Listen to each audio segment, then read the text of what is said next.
This morning I was thinking about karma. And how a lot of people think that karma is like this external thing that's imposed on us as punishment for the mistakes we might make, the way we harm other people, the things that we might do in our lives. But the universe doesn't care about you that much.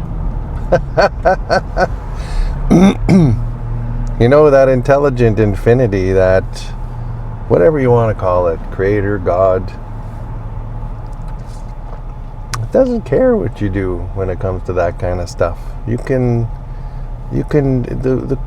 are given the gift of free will to use however you see fit, you know.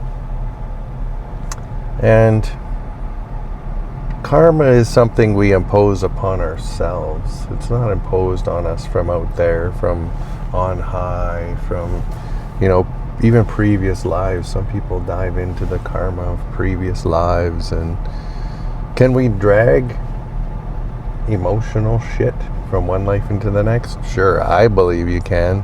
Not everyone rolls with that kind of a thing, but I certainly believe you can. But karma is something that we impose upon ourselves. It's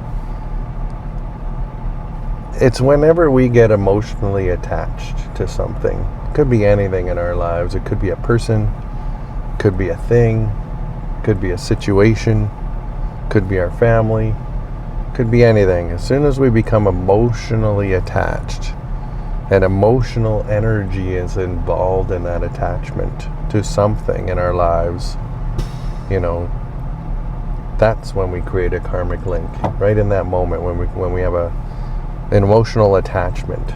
You know, that's why a lot of spiritual disciplines will talk about detachment. We'll talk about detaching from the things of this reality or this physical world around us. And that could be people, places, things, it doesn't matter, right? But it's easy to talk about detachment, right? Well, what does that look like in a functionally conscious life, in a day-to-day life, right? And I think the best way to look at it is look at the things that you're really emotionally attached to, you know? It could be your kids even. Could be your family, could be your partner, could be your car. Maybe you love your car. Could be your work. Maybe you love your work. Maybe, you know, or maybe it's somebody did something wrong to you. You're holding on to resentments over the years, you're grudging, you know, like all of those things are a form of karma, right? So throw out the loaded definition of karma. Throw out all of the definitions you think you know about karma, or that you might have. Well, you can do whatever you want, but I would suggest that maybe detach karma from this negative quality that's been applied to it, and just look at it purely for what it is: an emotional attachment to a person, place, thing, time, event.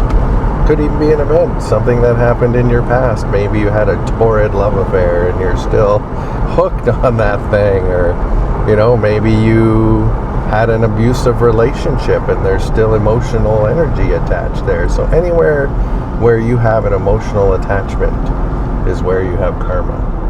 That emotional attachment is what locks you to that thing. It locks you to that thing and limits your movement. It limits your spiritual movement. It limits sometimes your physical movement even. Like maybe you're refusing to move away from where you live because you have an attachment to it. It doesn't matter.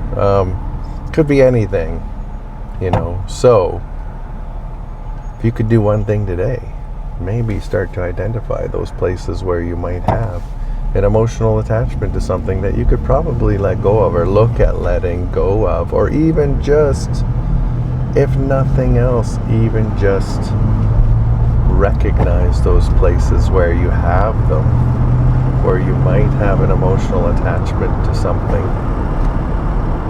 Because that emotional attachment can trap you.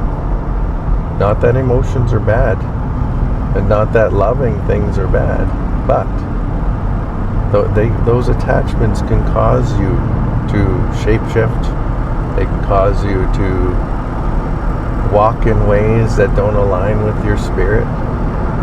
They can cause you to compromise yourself. They can cause you to act in ways that are contrary to who you really are. So, find those things. And then look at whether you feel that they are doing that, whether you feel that they are limiting you or not. Whether you feel they are actually trapping you karmically.